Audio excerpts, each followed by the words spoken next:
925페이지 잠언 14장 26절에서 27절 말씀입니다. 잠언 14장 26절에서 27절.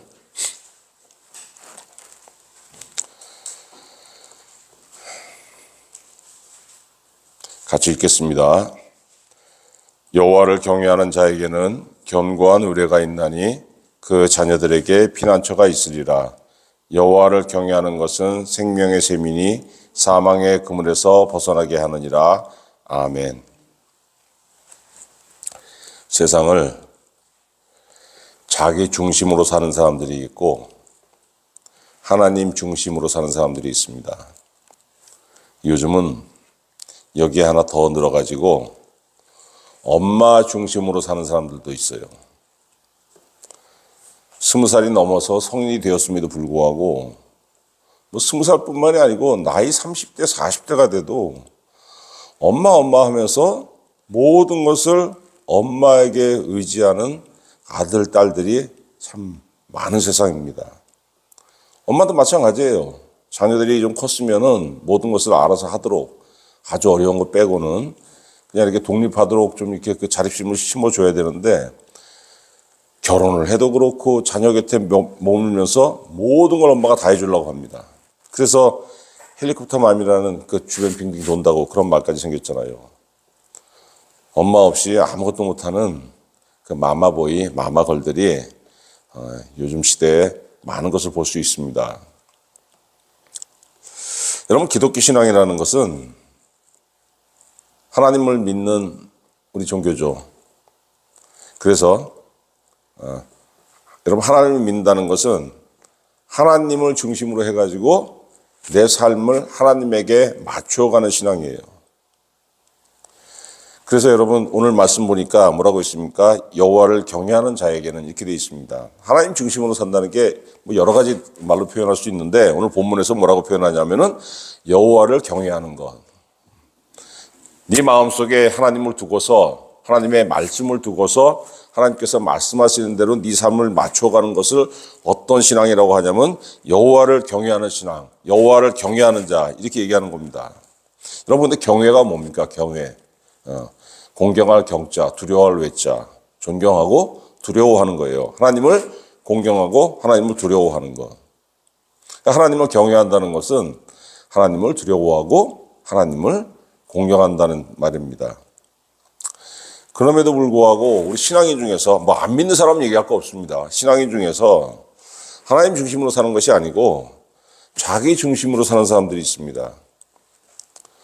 내가 교회 다니고 내가 믿는 사람이라는 타이틀은 가졌음에도 불구하고 하나님을 경외하지 않는다는 거예요. 이 마음속에 하나님이 없는 겁니다. 시편에 보면은 교인임에도 불구하고 하나님의 자녀라는 타이틀을 가지고 있음에도 불구하고 이 마음속에 하나님이 없는 사람을 다윗이 뭐라고 했습니까? 악인이라 그랬어요. 악인. 악인이라는 게 무슨 뭐 실정법을 어겨서 영어로 크리미널이라 크리미널 이런 게 악인이 아니고 이 마음속에 하나님이 없는 사람을 성경은 악인이라 그러는 겁니다. 아니 근데 왜 마음으로 하나님을 공경하지 못하고 마음으로 하나님을 따르지 못하면서 교회는 왜 다니지? 교회를 다닌다고 하면서 이 마음속에 하나님이 없다? 여러분 이상하잖아요.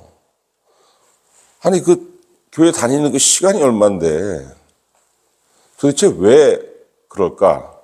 이게 궁금합니다. 여러분 마음속에 하나님이 없음에도 불구하고 교회에 다니는 것을 포기 못하는 사람들이 굉장히 많습니다. 도대체 이유가 뭘까요? 그 사람들이 교회 다니는 동기, 신앙의 동기는 뭐냐면 공포예요, 공포.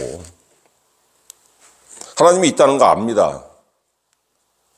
그런데 하나님과 나 사이는 너무 거리가 있어요. 그럼 교회를 왜 다닐까? 하나님 무섭거든요.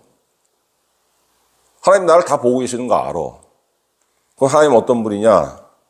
그 사람들이 생각하는 하나님은 인간의 잘못을 찾아내는 거. 응? 너 어제 무슨 짓 했지? 너 3년 전에 네가 한 짓 나 다 알고 있어. 응?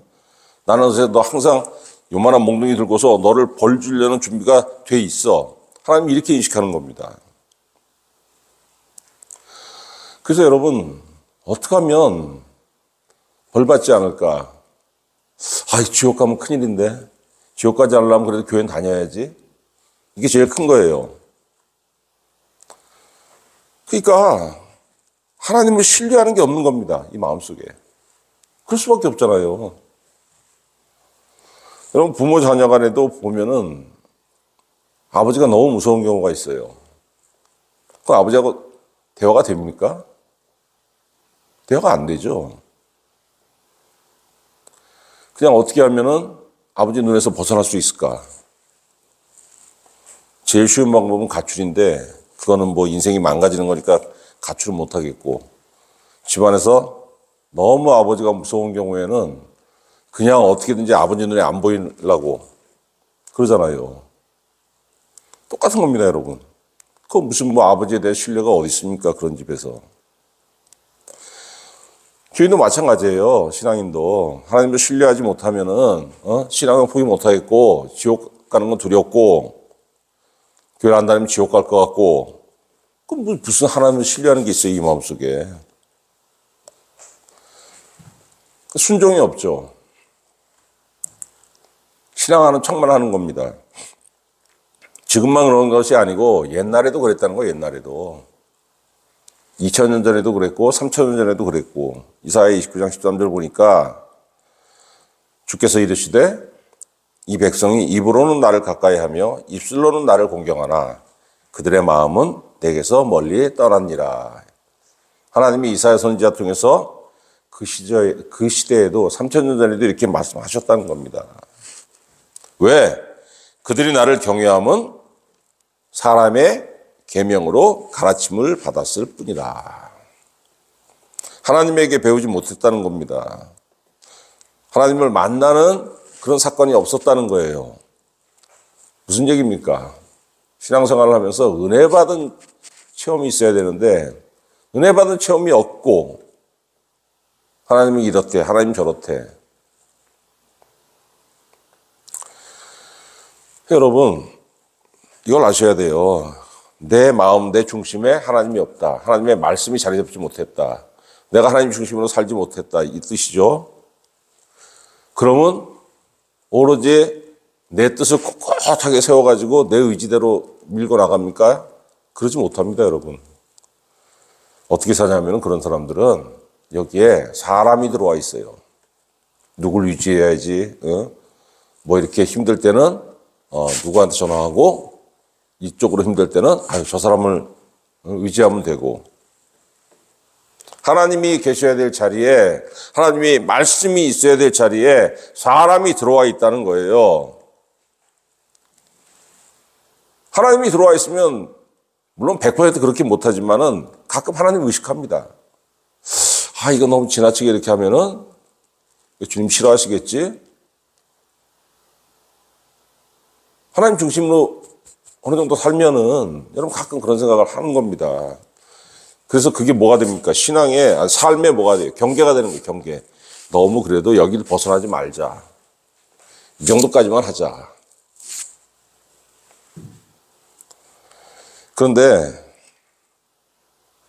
하나님이 계시면 하나님 눈치를 보는 거예요.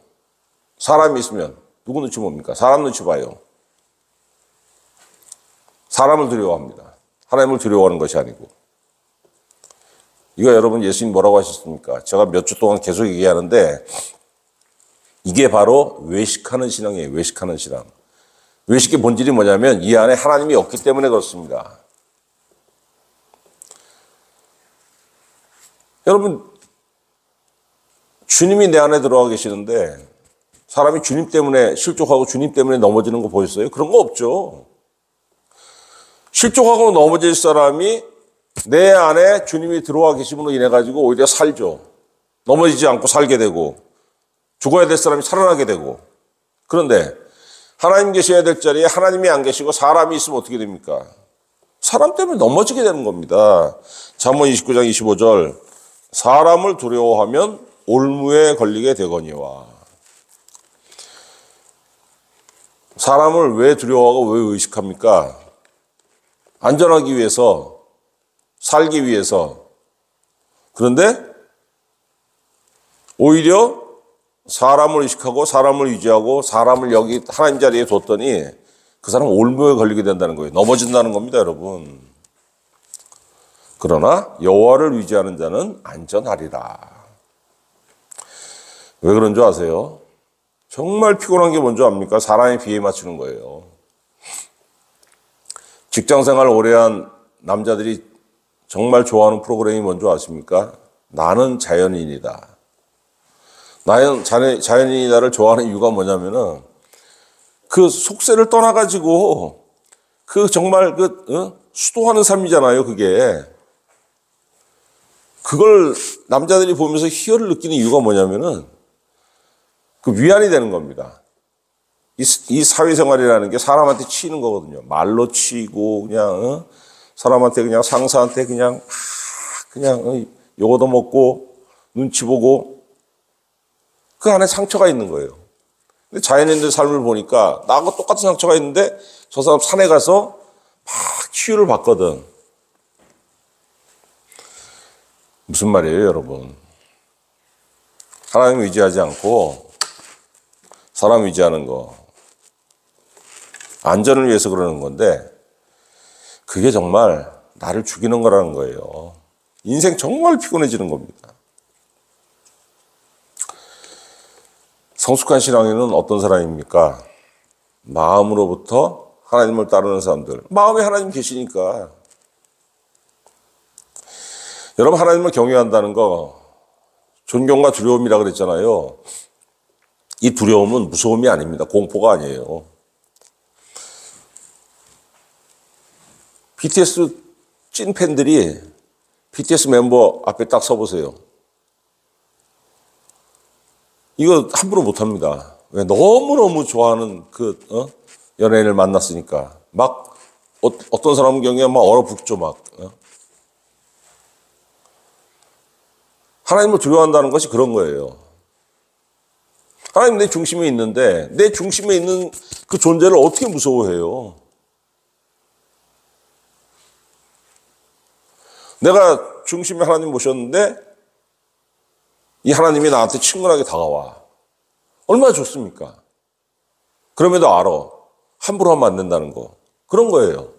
이게 두려운 겁니다, 여러분. 하나님 앞에서의 두려움. 사랑만 해도 친하면 어떻습니까? 내가 너 때문에 손해봐. 이런 거 안 따지죠. 친하면 막 밥도 사고 막 그냥, 내 돈 나감에도 불구하고 막 쓰잖아요. 하나님하고 친하게 되면 어떻게 됩니까? 하나님 앞에서 내 손해내는 거 따집니까? 안 따져요. 그러니까 여러분, 진짜로 하나님을 경외하는 사람, 내 중심에 하나님이 있는 거죠. 하나님 말씀이 있는 겁니다. 그러니까. 하나님 때문에 내가 손해봐. 이거 안 따져요. 이거 따지지 않고 하나님 따라갑니다. 그게 뭐예요? 그게 순종. 나 하나님 경외해. 나 하나님 경외하지. 이거 여러분 100마디 말로 증명되는 게 아니고 순종하는지 안 하는지 이걸로 증명하는 거예요. 딱 성경에 두 가지 예시가 있죠. 아브라함. 창세기 22장 12절에. 창세기 22장 오니까 아브라함이 100세에 얻은 아들 이삭을 산제물로 바치라고 했습니다. 목회자 중에서도 하나님께서 자기 아들 데려가셨다고 해가지고, 어려서 데려가셨다고 해가지고, 실족해가지고, 이단으로 빠지는 목사도 있고, 그렇습니다. 근데 아브라함 100세에 얻은 아들을 산제물로 바치라고 하니까, 진짜 잡아서 바치려고 했잖아요. 그러니까 창세기 22장 12절에 하나님의 사자가 뭐라고 합니까? 그 아이에게 네 손을 대지 말라. 그에게 아무 일도 하지 말라. 네가 네 아들 독자까지도 내게 아끼지 아니하였으니 내가 이제야 네가 하나님을 경외하는 줄을 아노라. 아브라함이 이렇게 실제 순종으로 자기가 하나님을 경외한다는 것을 증명했다는 거예요. 여러분, 근데 우리가 여기서 한 가지 의문을 가져야 됩니다. 아니, 하나님 사람을 꿰뚫어 보시는 분인데 아브라함이 하나님을 자기 아들을 바칠 정도까지 하나님께 순종하는 거, 하나님을 경외하는 거 아시잖아. 근데 꼭 그렇게 그 아들 독자까지 산지물로 바치라고 꼭 하셔야 돼? 여러분 하나님 아시죠? 아브라함의 믿음이 어느 정도인지, 아브라함의 순종함이 어느 정도인지 아시는 거예요. 그렇지만 굳이 아브라함을 그렇게 시험해가지고 아브라함이 자기 아들까지 막 바치려고 하는 거를 굳이 드러내시는 이유가 뭡니까? 아브라함이 알게 하시고 아브라함 위에 다른 사람으로 알게 하시는 거예요. 내가 아브라함에 복 줄 거야. 왜? 빨리 이렇게 했잖아. 봤잖아. 아무도 내가 아브라함한테 복 주는 거 시비 걸지 마. 그럼 그럴 자격이 있어. 사람들로 하여금 알게 하시는 겁니다. 나한테 복 받고 싶냐? 순종해봐. 그럼 이만큼. 내가 복 줄게. 또 누가 있습니까, 여러분? 다니엘서에 가면은 느부갓네살 왕이 금시상을 만들어 놓고서 다른 신은 없어. 매일 이 금시상에 정해진 시간에 절해, 경배해. 이거 어기면 죽어. 불에 태워 죽일 거야. 이렇게 공포합니다. 다니엘의 세 친구 어떻게 했습니까? 순종하지 않았습니다. 그 명령에 따르지 않았습니다. 왜? 우리가 순종해야 될 대상은 여호와 하나님인 것을 그 신앙을 굳게 자리 잡고 있기 때문에 그 세 친구들의 이 마음속에 뭐가 있었습니까? 하나님이 자리 잡고 있는 거예요. 그러니까 정해진 시간에 그걸 그 금시상에 절하지 않는 걸 사람들이 보지 않습니까? 고발했어요, 왕한테. 왕이 세 친구를 잡아다가 뭐라고 합니까? 지금이라도 저 신상에게 절하면은 내가 죽이지 않겠다. 다니엘 3장 17절에 이 세 친구들이 뭐라고 대답하는 줄 아세요? 왕이여, 우리가 섬기는 하나님이 계시다면 우리를 맹렬히 타는 풀무불 가운데에서도 능히 건져내시겠고 왕의 손에서도 건져내시리이다. 대단한 믿음 아닙니까, 여러분? 안 죽어요. 더 대단한 건 뭐냐면 그 다음 절이에요. 그렇게 하지 아니하실지라도, 하나님이 나를 건져내지 않고 내가 불에 타 죽을지라도, 왕이여, 우리가 왕의 신들을 섬기지도 아니하고 왕이 세우신 금신상에게 절하지도 아니할 줄을 아옵소서. 그랬더니 어떻게 했습니까? 다니엘서 3장을 쭉 읽어보면은 세 친구를 풀무불에 집어 던졌는데 엄청나게 뜨겁게 해가지고 너무 뜨거우니까 그 풀무를 그냥 달구던 그냥 그 사람까지 옆에서 그 사람까지 타 죽었잖아요. 다니엘의 세 친구를 그 풀무불에 집어 던졌는데 죽지 않고 풀무불 그 뜨거운 거기서도 걸어 다니는 거예요. 밖에서 보니까. 근데 3명이 아니라 4명이야. 그 안에. 하나님의 천사가 함께 동행하면서 세 친구를 보호한 겁니다. 이렇게. 어떤 사람이, 여러분, 이런 예들을 보면 어떤 사람이 하나님을 경외하는 거냐면은 하나님을 믿는 사람, 그러니까 말씀을 믿는 믿음이 있는 사람. 말씀을 믿으면 어떻게 됩니까, 여러분? 그 말씀을 의지하는 거예요. 말씀이 삶의 기준이 되지 않습니까? 그런 사람이 하나님을 경외한다는 거예요. 결국 여러분, 신앙은 뭐예요? 포인트는 뭐냐면 믿음이에요, 믿음. 믿음이 있는 사람이 하나님을 의지하고, 믿음이 있는 사람이 하나님을 경외하고, 믿음이 있는 사람이 하나님 중심으로 사는 겁니다. 급한 일이 생겨보면 알아요. 나 믿음 있어. 평소에 주여 믿습니다. 이 사람이 믿음이 있는 게 아니고 급한 일이 생겨보면 압니다. 믿음이 있는 사람은 그 문제를 하나님 앞에 내놓습니다. 기도한다는 거예요. 믿음이 없는 사람은 전화번호 붙였죠. 아이고, 이거 누구한테 전화해서 해결해, 누구한테 돈 꿔달라고 해야 되나. 26절에 뭐라고 있습니까? 여호와를 경외하는 자에게는 견고한 의뢰가 있나니. 하나님은 자신을 경외하는 사람들에게 견고한 의뢰가 되어주신다고 있습니다. 의뢰. 이게 무슨 뜻이죠? 내 철통 같은 방어벽. 내가 정말로 어려울 때 피할 수 있는 피난처가 되어주신다는 거예요. 나의 성벽이 되어주신다는 겁니다.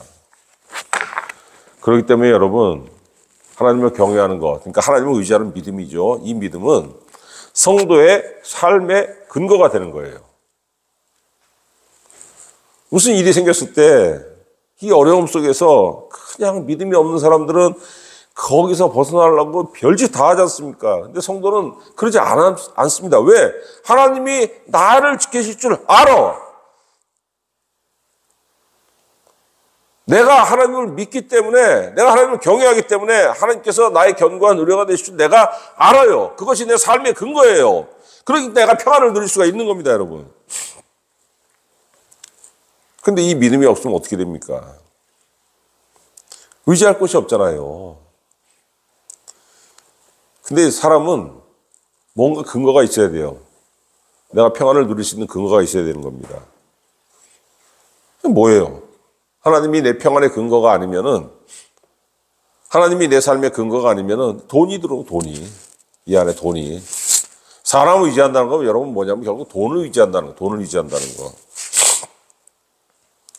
이런 사람들은 뭐냐면은 자기 자녀들에게까지 그걸 물려주려고 합니다. 자녀에게 돈 물려주는 것이 나쁩니까? 좋죠. 물려줄 수 있으면 많이 물려주면 좋은 거죠. 이게 뭐가 나쁜 거냐면은 하나님을 의지하지 않고 세상 돈이면 다 돼. 너 이 세상 돈에 환장해가지고 살아. 이 마음을 물려주게 된다는 거예요. 성경이 이걸 경멸하지 않습니까? 성경에 보면은 하나님께서 이걸 경멸해요, 이런 사람들을. 근데 하나님께서 경멸하시는 것을 자녀들에게까지 물려준다고 하는 겁니다. 잠언 11장 28절. 자기 재물을 의지하는 자는 패망하려니와 의인은 푸른 잎사귀 같아서 번성하리라. 네 돈을 의지하고 살아봐. 잘 나가는 것 같지? 망해, 임마. 근데 의인, 누굽니까? 하나님을 의지하는 사람, 하나님을 경외하는 사람, 푸른 잎사귀 같아서 번성하리라.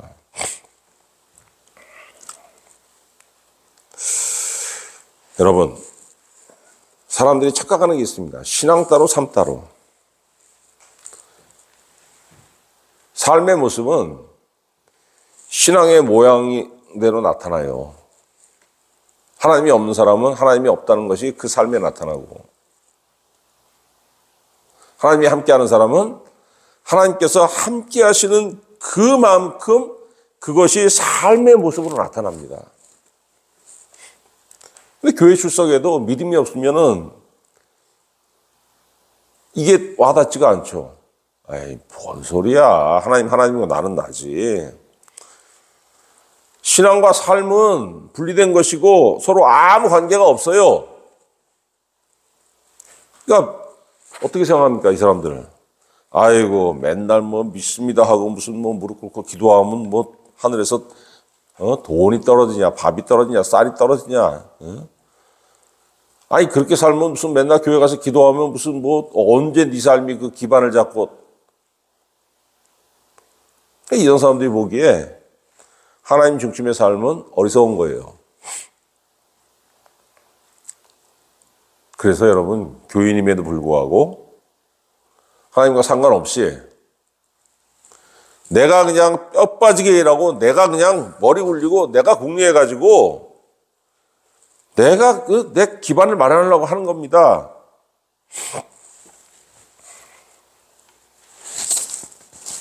그러나 성경 분명히 말씀하시죠. 어리석은 짓이라는 거, 이거. 시편 20편 7절. 어떤 사람은 병거, 어떤 사람은 말을 위지하나. 병거와 말은 옛날 기계화되기 전에, 군대가 현대화되기 전에 창과 칼로 싸우던 시절에 최고의 무기였어요. 최고로 강한 무기. 병거와 말.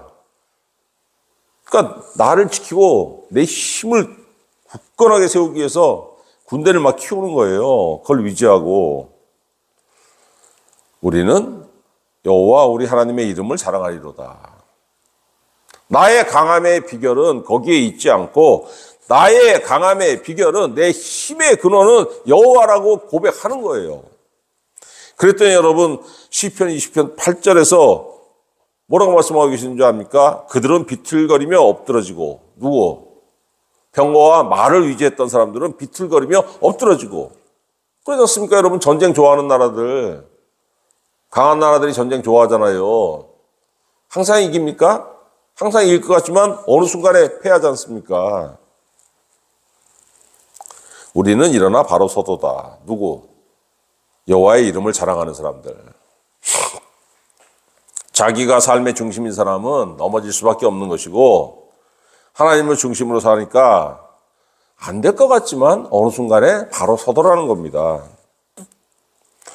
그래서 여러분 하나님께서는 하나님 자신을 믿고 의지하는 자들, 그러니까 하나님을 경외하는 자들이 그들의 삶에서 열매를 맺게 하십니다. 열매, 삶의 열매. 그 열매가 뭐예요? 삶의 치료가 있어요. 치료. 말라기 4장 2절. 내 이름을 경외하는 너희에게는 공의로운 해가 떠올라서 치료하는 광선을 비추리니 너희가 나가서 외양간에서 나온 송아지같이 뛰리라. 하나님을 경외하는 삶을 살다 보면은 모든 과정이 좋기만 한 건 아니죠. 우리가 상처를 많이 받죠. 아유, 인간이 왜 이렇게 어리석어. 믿습니다 하면 다 되냐. 어? 공공연하게 저도 예수 믿기 시작하니까 친했던 친구 중에서 대놓고 비난하고 그런 경우도 많았습니다. 아무렇지 않게 대처하지만 속으로 상처 입죠. 한두 번이 아니죠, 그런 게. 그런데 언젠가는 하나님께서 그 삶의 상처들을 치료하신다는 거예요. 예수 믿으면은 항상 부족한 것 같습니다. 믿지 않는 사람들, 별짓 다 해서 돈에 환장한 사람들 비교하면은 아유, 우리는 언제 저 사람만큼 살아? 근데 여러분 부족함이 없다는 거예요. 왜? 잠언 22장 4절. 겸손과 여호와를 경외함의 보상은 재물과 영광과 생명이니라. 재물과 영광과 생명이라 그랬지 않습니까? 여호와를 경외하는 자들에게 하나님께서 어떤 보상을 해주시냐면 재물과 영광과 생명. 근데 그 재물이 여러분 어떤 재물이냐면은 잠언 10장 22절에 보니까 여호와께서 주시는 복은 사람을 부하게 하고 근심을 겸하여 주지 아니하시느니라. 하나님께서 자기를 경외하는 자들에게 재물을 부어주시고 영광을 부어주시고 생명을 부어주시는데 거기에는 여러분 완벽한 거예요. 근심을 겸하여 주지 않는다고 말씀하셨습니다. 이게 역으로 말하면 뭡니까? 세상에서 우리가 아무리 좋은 것을 얻을지라도 이것이 마음에 95%, 90%까지는 딱 만족을 줄 수 있어도 꽉 채우지 못한다는 거예요. 왜? 거기에는 항상 근심이 겸하여 들어오기 때문에. 세상에서 여러분 얻는 거는 온전함이 없어요. 아이, 90%면 좋은 거 아니야? 이렇게 반문하실지 몰라도 생각해 보십시오. 10%는 뭐예요? 썩은 게 들어오는 거예요. 여러분 썩은 건 요만큼만 있더라도 그걸 중심으로 해서 쫙 퍼져나갑니다. 다 썩어버려요. 세상에서 얻은 거는 아무리 좋은 것 같아도 그걸 가지고 있다 보면 어떻게 됩니까? 아, 처음에 좋죠. 이걸로 막 즐겁고 오래 못 가는 겁니다. 그래서 그리고 하나님을 경외하는 자의 열매, 소원이 이루어진다는 거. 시편 30편 4절. 여호와를 기뻐하라. 그가 너의 마음의 소원을 내게 이루어 주시리로다.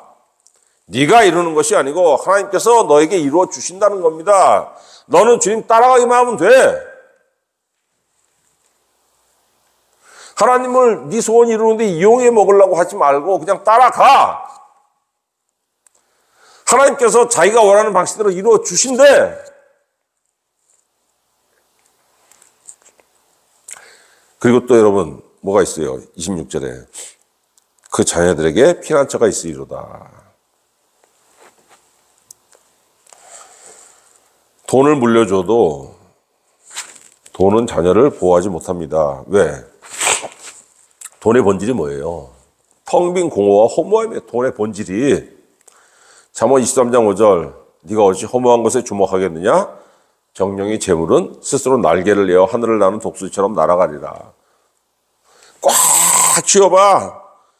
평생 그거 쥐고서 그냥 만족하고 살 것 같지 어느 순간에 날아간다는 거예요, 여러분. 이게. 그게 뭡니까? 돈의 본질이 공허와 허무함이라는 거예요. 그거 자녀한테 물려줘봤자 어떻게 됩니까? 80년대에 여러분 강남에 막 땅 투기 붐이 일어나고 했을 때 땅 때문에 농사 짓던 땅 뭐 10,000평, 20,000평 가지고 있던 사람들이 몇백억 부자가 됐죠. 그때 은행 이자도 높을 때였습니다. 그러니까 막 20대 초반 자녀들에게 한 달 용돈이 막 80년대 대학 등록금이 50만 원, 60만 원 하던 그 시절에 한 달 용돈 1,000만 원, 2,000만 원씩 쓰던 막 그런 층들이 있었어요. 극단적인 예죠, 물론. 극단적인 예인데 다 잘 됐느냐? 잘 돼야 되지 않습니까? 돈이 정말 그렇게 좋은 것이면은 잘 되겠습니까? 20대 초반에 한 달에 그렇게 막 1,000만 원, 2,000만 원씩 쓰던 사람들이 정상적으로 살겠습니까, 세상? 이게 여러분 돈의 속성이에요. 인간 망가뜨리는 거예요. 지나치게 많으면은. 그런데 여러분 27절에 보니까 여호와를 경외하는 것은 뭐라고 했습니까? 생명의 샘이라 그랬어요. 생명의 샘. 사망의 그늘에서 벗어나느니라. 이스라엘 같이 그런 비가 잘 오지 않는 지역이죠. 비가 귀한 지역. 샘은 뭡니까? 생명이에요. 생명과 직결되지 않습니까? 사람 물 못 먹으면 아무리 좋은 환경에 있어도 물이 없으면 죽습니다. 금방 죽어요. 그러니까 비가 오지 않는 이스라엘 같은 그런 지역에서 샘은 정말로 귀한 거예요. 여호와를 경외하는 것은 바로 생명과 직결되는 샘이라는 겁니다. 그것이 너를 지켜. 어떻게 지킵니까? 사망의 그늘에서 벗어나게 해. 여러분 신용카드 쓰는 재미 20대 중반쯤에 옛날에 어림없었는데 요즘은 대학생들에게도 신용카드 막 발급해주죠. 신용카드를 긁게 되면은 당장 주머니 돈 나가는 게 아니지 않습니까?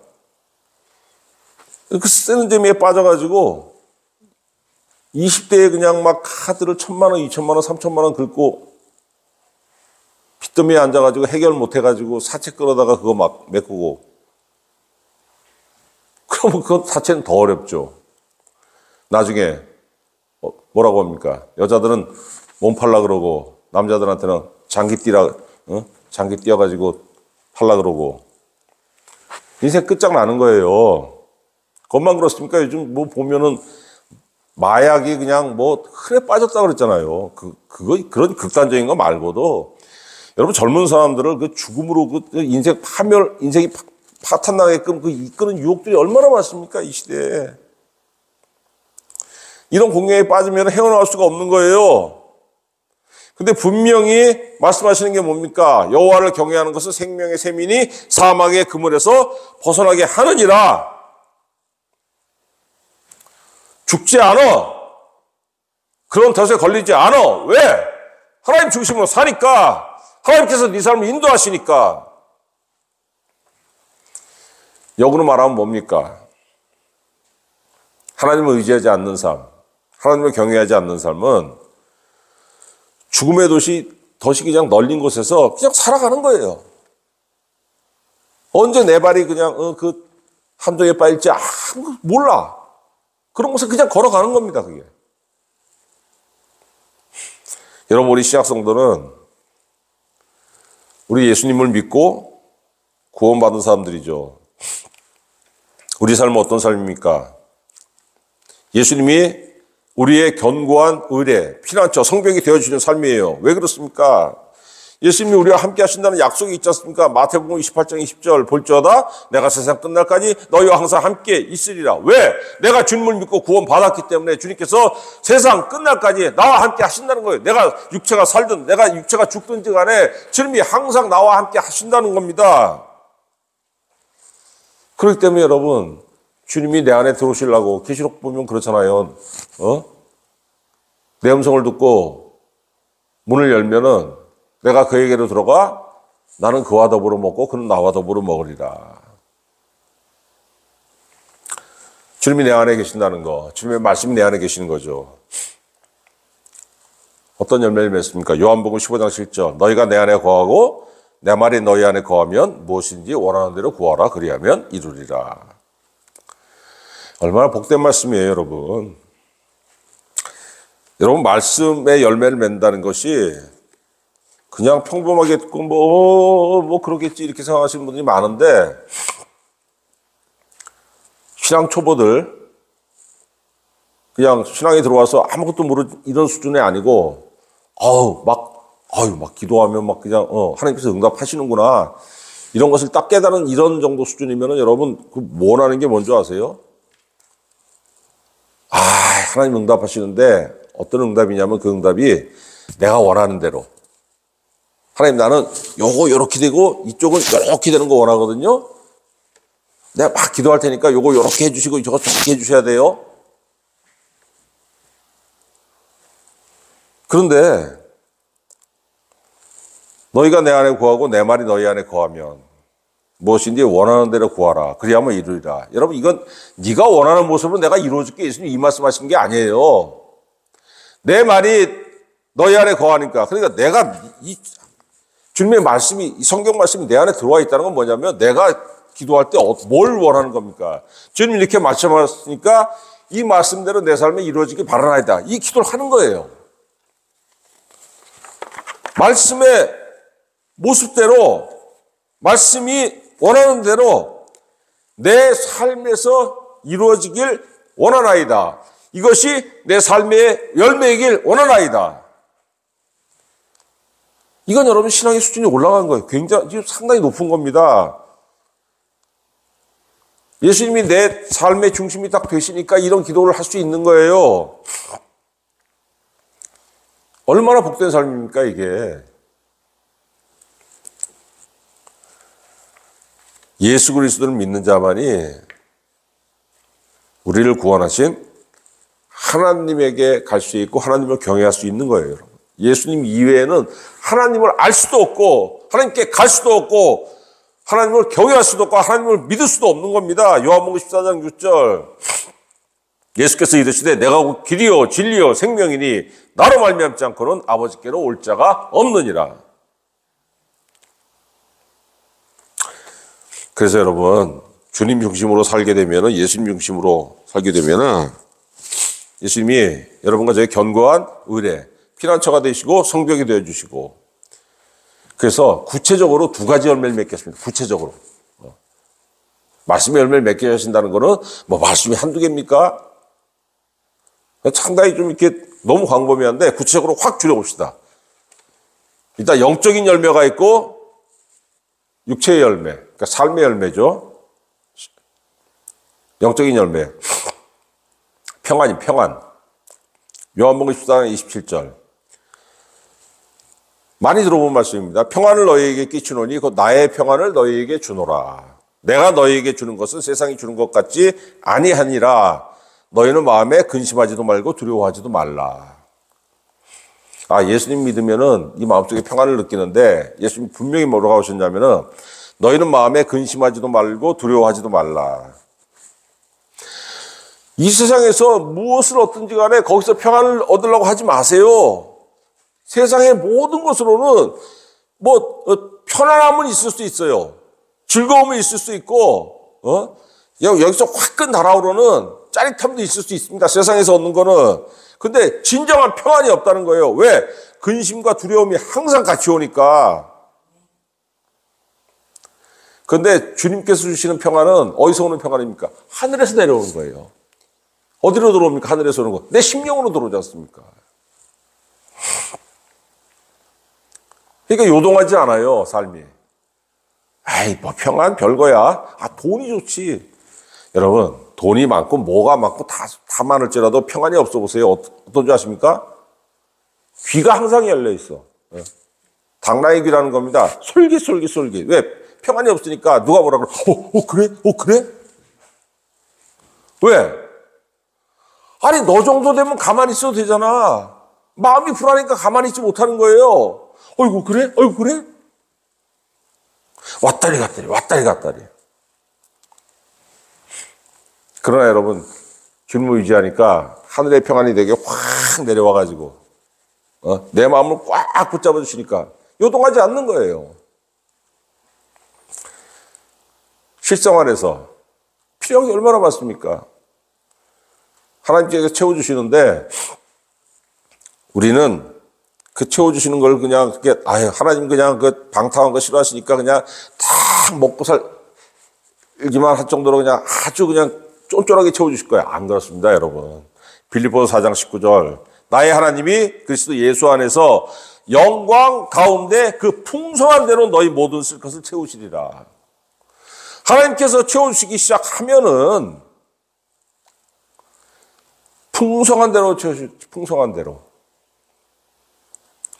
근데 그럼에도 불구하고 왜 쫀쫀하게 채우신다고 생각합니까? 네가 쫀쫀하니까 그렇게 생각하는 거지. 왜 하나님을 네 수준에 끌어맞춰가지고 네가 쫀쫀하니까 하나님도 쫀쫀할 거라고 생각하냔 말이에요. 그러나 주님 중심으로 살게 되면은 예수 믿음으로 이래가지고 하나님을 경외하고 하나님과 예수 그리스도가 내 안에 딱 들어와 계시면은 하나님께서 내 삶의 필요를 채워주시는데 풍부하게 풍성한 대로 채워주신다는 겁니다. 우리 속담이 있잖아요. 남이 떡이 커 보인다고. 믿음이 없다 보면은 이 속담대로 살아요. 아니, 왜 내 열매는 항상 작고 왜 남은 저렇게 잘 될까? 항상 나는 작고 초라하게 느껴집니다. 그런데 주님 중심으로 살다 보니까 하나님을 경외하게 되고 하나님께서 견고한 의뢰가 되어주시고 그 하나님께서 우리에게 영혼과 육체의 필요를 넉넉하게 채워주시고 평안으로 붙잡아 주시는 삶을 살게 되는 거예요. 이 열매를 물론 맺더라도 작고 초라한 나 그냥 그 상태는 그대로입니다. 하나님께서 영혼의 열매를 채워주시고 육체의 열매를 채워주신다고 해서 작은 자가 큰 자가 되고 그런 건 아닙니다. 그러나 여러분 중요한 건 뭐냐면은 그 이전에는 은혜가 없는 작은 자였지만은 이제는 내가 은혜 안에서 작은 자라는 거예요. 나는 비록 작은 자이지만은 하나님께 귀중한 자라는 겁니다. 왜? 하나님의 자녀가 됐으니까. 하나님 중심으로 사니까. 하나님의 은혜를 받은 자니까. 그 이전엔 남이 떡이 커 보였는데 하나님께서 두 가지를 나에게 채워주셨더니 이제는 내 떡이 가장 큰 떡이 되는 겁니다. 가장 큰 떡을 가진 작은 자, 가장 큰 떡을 가진 초라한 자. 여러분, 이것이 하나님을 경외하는 자의 삶의 모습이고 삶의 실체예요. 이 은혜가 우리 성도들의 삶에, 우리 성도들의 영혼에 차고 넘치시기를 우리 구주 예수 그리스도의 이름으로 축원합니다.